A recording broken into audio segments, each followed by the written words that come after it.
친구들 반갑습니다. 오늘은 이사야서 24장 14절에서 23절 말씀을 가지고 함께 말씀을 나누고 싶습니다. 여러분 오늘 함께 읽은 이 본문은요, 심판에 관한 내용을 다루고 있습니다. 성경에 나오는 그 선지서들을 보면 하나님의 심판의 대상은 크게 두 부류입니다. 하나님의 백성과 그리고 이방민족이죠. 자, 그런데 둘 다 그 멸망이라는 동일한 심판을 받지만 심판의 이유를 보면 그 이유가 조금 다릅니다. 하나님의 백성들이 심판을 받는 이유는 그들이 하나님의 명령에 순종하는 삶을 살지 못했기 때문입니다. 그럼 이방민족은 어떨까요?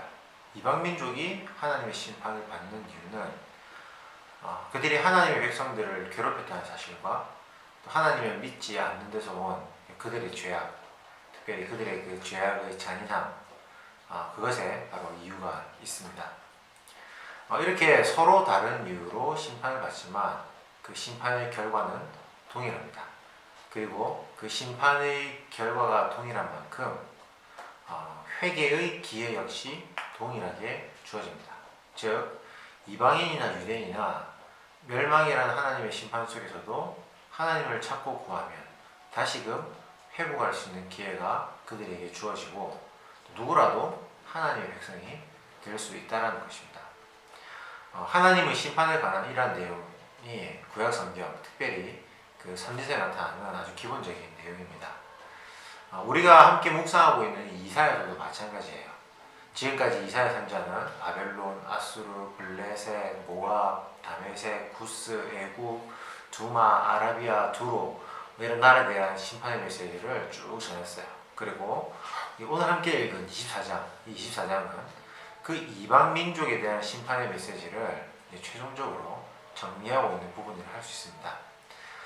이방 민족에 대한 심판이 이루어진다는 것은 이방 민족의 괴롭힘을 받던 하나님의 백성들, 즉 남유다, 이스라엘의 입장에서는 매우 좋은 일이겠죠.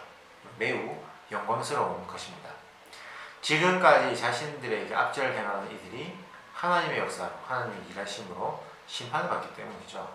그래서 14절에서 16절 중반까지 보면 하나님의 영광에 대한 찬양들이 막 등장을 하고, 그리고 또 23절까지 내용을 쭉 보면 그런 하나님에 대한 찬양, 하나님의 영광스러움에 대한이 계속해서 언급이 됩니다. 그런데 이 본문을 읽다 보면 한 가지 이상한 점이 있습니다. 그것은 하나님의 영광에 대한 찬양이 이루어지다가 갑자기 16절 후반부에서 애통하는 소리가 들린다라는 겁니다. 이렇게 현재는 이야기합니다. 그러나 나는 이르기를 나는 쇠잔하고 나는 쇠잔하였으니 내게 화가 있도다. 배신자들은 배신하고 배신자들이 크게 배신하였도다. 우리는 이 선지자의 애통을 하나님을 찬양하는 중에 나타나는 이 애통을 어떻게 이해할까요?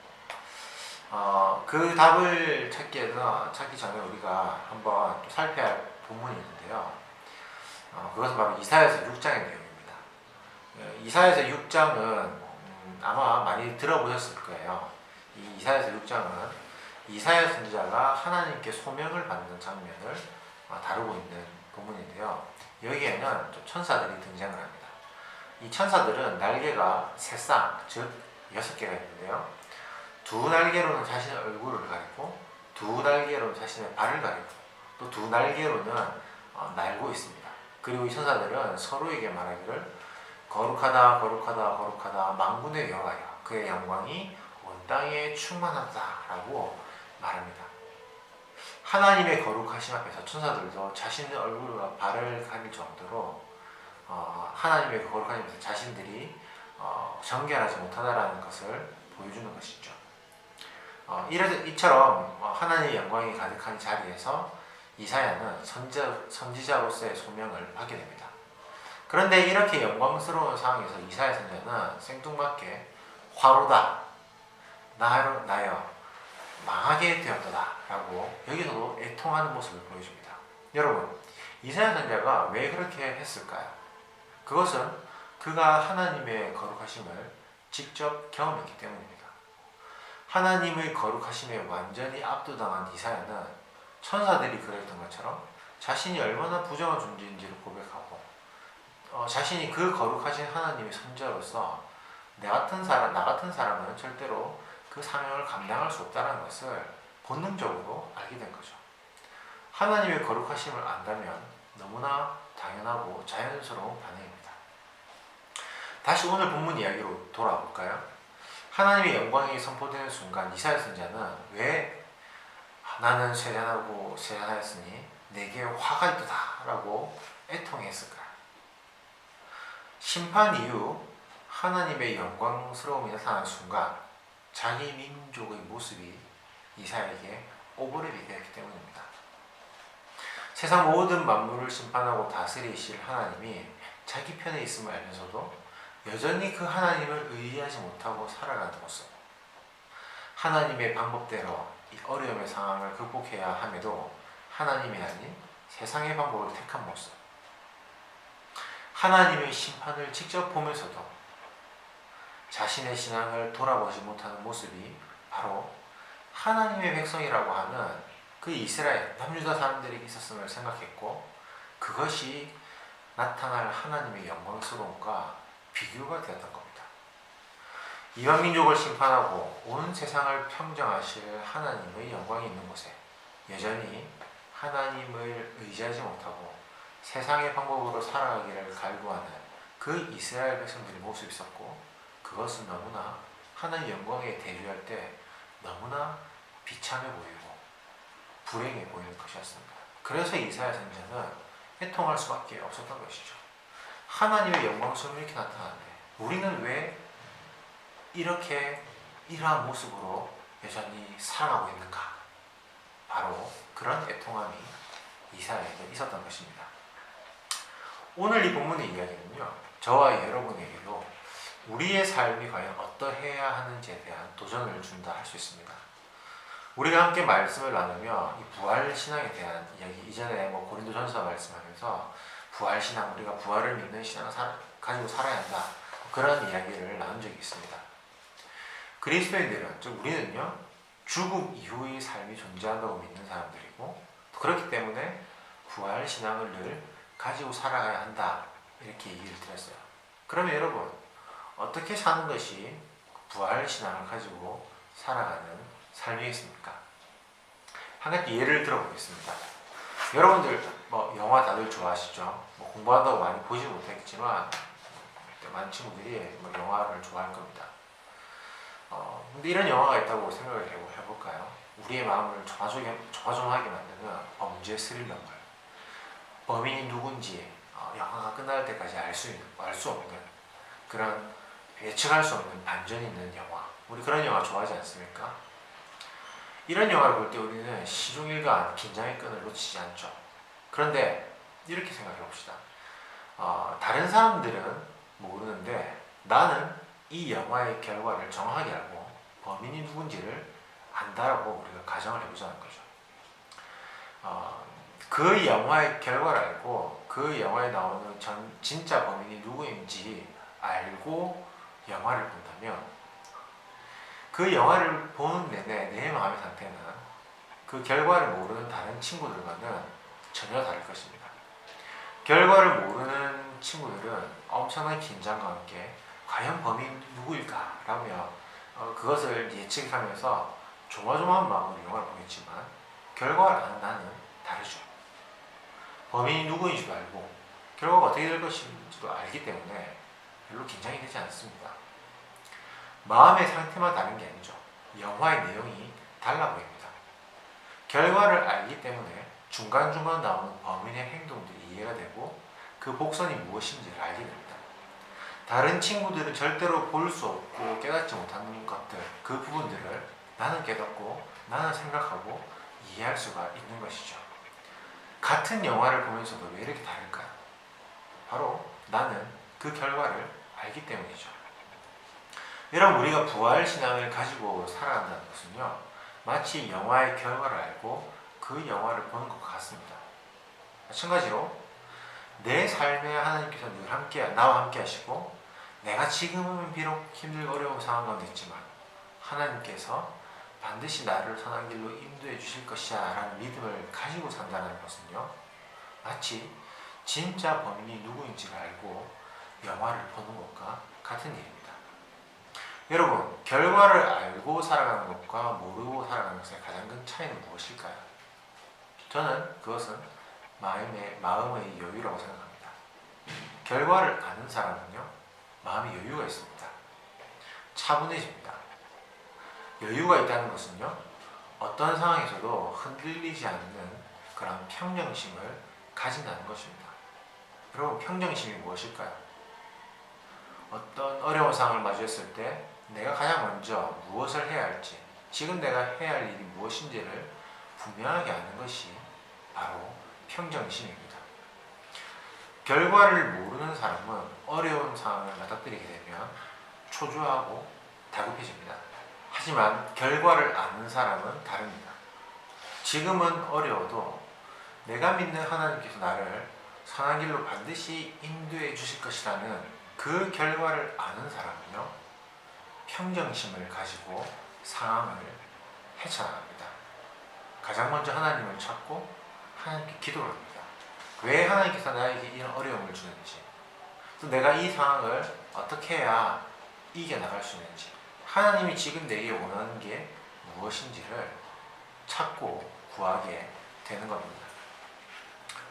지금 우리 친구들의 마음을 가장 힘들게 하고 가장 분주하게 하는 것, 여러분의 마음을 가장 어렵게 하는 것, 그것은 무엇입니까? 여러 가지가 있을 수 있지만 제가 볼 때는 바로 입시입니다. 여러분은 입시에 대한 여러분들의 각자의 결과가 무엇이라고 생각하십니까? 제가 여러분들이 어떤 대학을 가고 어떤 과를 가게 될지 그걸 얘기하는 건 아니에요.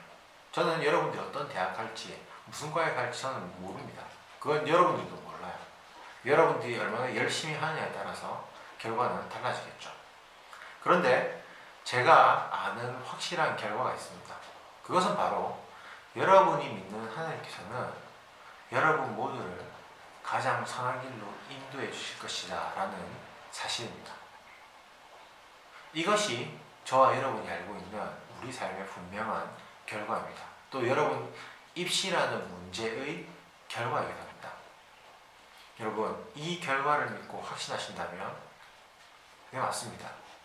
우리는 그렇게 하실 하나님을 의지하며 신앙생활하고 동시에 공부하면 됩니다. 그것이 여유를 가지고 평정심을 가지고 사는 것이죠. 그런데 여기에 대한 신뢰가 없다면, 하나님께서 나를 가장 선한 길로 인도하실 것이라는 신뢰가 없다면 어떻게 될까요?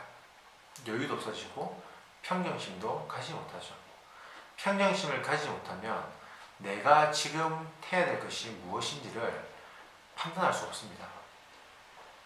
밑도 끝도 없이 공부한답시고 공부만 붙들고 있겠죠.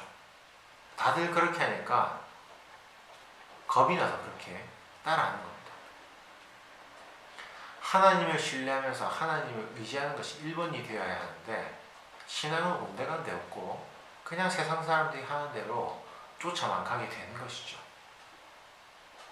분명한 결과를 가지고 분명한 결과를 아는 그리스도인들이 그냥 세상 사람처럼 그렇게만 살아간다면, 여러분, 하나님께서 어떤 마음을 가지게 될까요?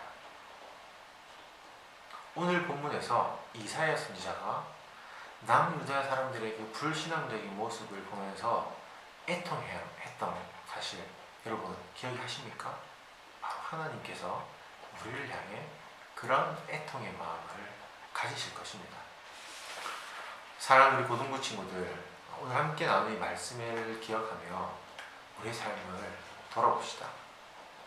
여러분은 하나님을 믿고 하나님이 나와 함께 하심을 믿고 하나님이 나를 선한 길로 인도할 것이라는 여러분 믿음이 있다면, 그 분명한 결과를 우리가 가지고 있는 사람들이라면, 여러분, 우리는 우리의 삶은 어떻게 되어야 하겠습니까?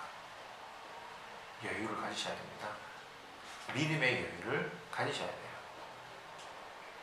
어려운 상황 속에서 여러분이 진짜 의지해야 할 분인 하나님을 알고 그분을 붙잡아야 합니다. 그것이 여러분의 삶의 가장 첫 번째가 되어야 합니다. 가장 1번 우선순위가 되어야 합니다. 그렇게 하나님 앞에 기도하고 하나의 말씀을 되새기는 것으로 여러분의 그 삶의 어려움을 하나씩 하나씩 풀어나가야 돼요. 그것이 우리에게 필요한 자세입니다.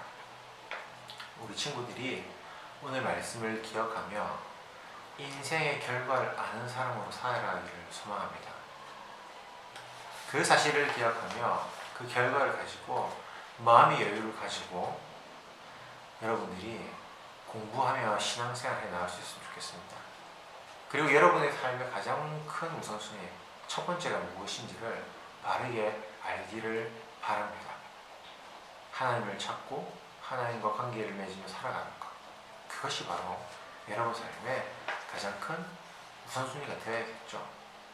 그러한 삶을 믿음으로 살아가는 저 여러분 되면 좋겠습니다. 하나님이 가장 선한 길로 여러분 인도하신다는 사실을 여러분 기억하며 믿음으로 하루하루를 살아가는 그런 저 여러분이 될 수 있기를 주님의 이름으로 축복합니다. 네, 친구들 반가워하겠습니다. 오늘 말씀으로 또 함께 나누었는데요.